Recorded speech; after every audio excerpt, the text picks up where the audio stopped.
Sebelum sarapan makan kue lumpur dulu ya, dan minumnya susu Denko tanpa gula. Mari makan ya. Allahumma barik lana fima razaqtana wa qina adzabannar. Bismillahirrahmanirrahim.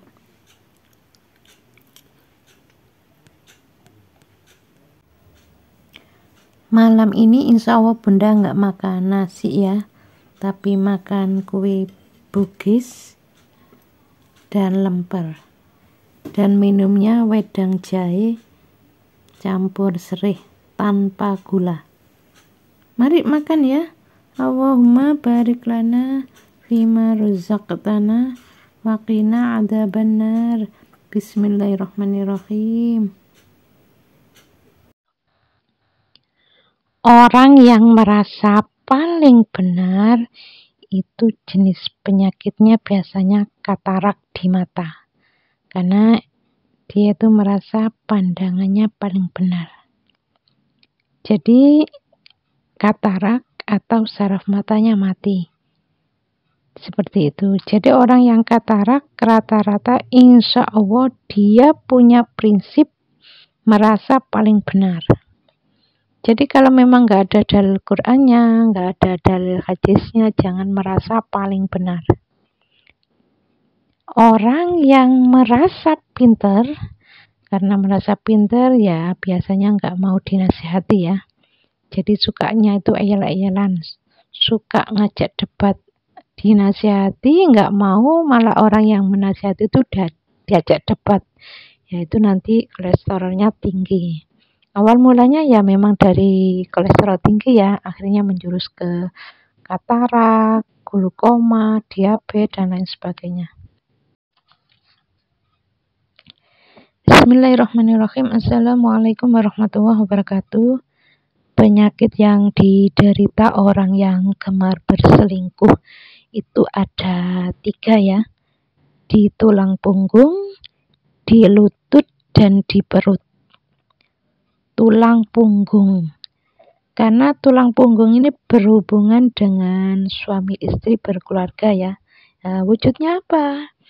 Nah, wujudnya bisa aja berupa penyempitan pembuluh darah atau penyempitan saraf di tulang punggung ya, dan itu agak susah sembuhnya. Walaupun dioperasi oleh dokter itu biasanya jarang sekali bisa sembuh. Jadi jenis penyakit yang berhubungan dengan perselingkuhan ini memang agak parah ya. Ya kenapa dibikin seperti itu sama Allah Ta'ala ya, ini sebagai pengingat ya, agar orang itu tidak melakukan perselingkuhan gitu loh. Kalau melakukan perselingkuhan nanti efeknya tuh seperti itu, dahsyat, penyakitnya tuh jarang sekali bisa sembuh. Terus yang kedua di lutut. Jadi kalau sakit lutut penyebabnya bukan karena perselingkuhan, kalau bukan karena perselingkuhan biasanya ya seminggu, 2 minggu, sebulan, 2 bulan, atau setahun itu biasanya sudah sembuh. Tapi kalau disebabkan karena perselingkuhan, ini biasanya sampai bertahun-tahun, bahkan sampai di atas 10 tahun kadang belum sembuh ya. Di lutut, karena lutut ini kan di kaki ya. Kaki ini kan berfungsi sebagai penyangga tubuh, sehingga erat kaitannya dengan hal ini. Jadi berarti ya sama aja kalau dalam keluarga itu dihancurkan oleh seseorang karena egonya, ya selingkuh itu tadi kan, selingkuh itu kan termasuk orang yang berselingkuh itu kan egois ya. Jadi seseorang yang melakukan perselingkuhan itu berarti orang itu egois ya. Jadi orang yang sakit di lututnya, saya ulangi lagi ya, kalau di lututnya sakit, karena lutut ini kan di kaki, berfungsi sebagai penyangga tubuh, sehingga erat kaitannya dengan hal ini ya. Berarti ya sama aja kalau dalam keluarga itu dihancurkan oleh seseorang karena egonya, ya selingkuh itu tadi ya, dia akan bermasalah di lututnya. Obatnya itu biasanya susah sekali, walaupun obat itu banyak sebenarnya ya, tapi susah sekali. Bukan hanya di tulang punggung dan lutut saja ya, tapi juga di perut. Nah, di perut, karena di perut ini juga sama, bisa aja dipotong-potong nanti sama dokter, tapi belum ada solusinya ya. Kita ini harus ambil pelajaran ya dari kejadian ini.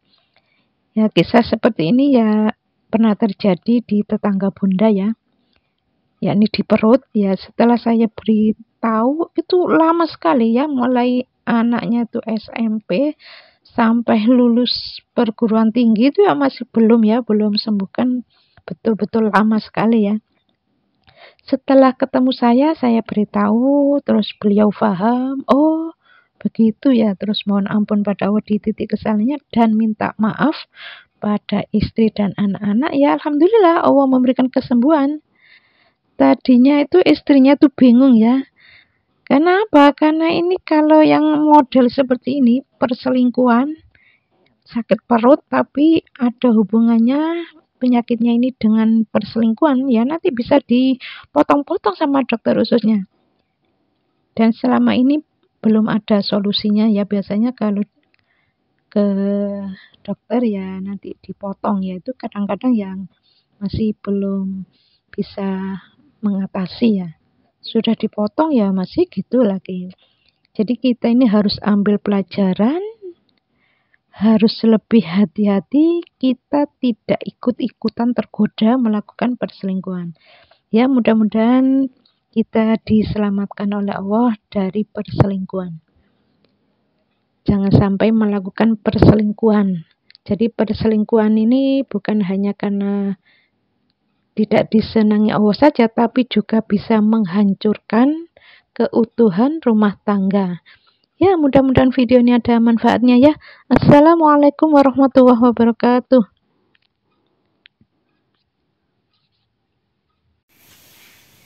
Siang ini sebelum makan nasi, makan pepaya dulu ya.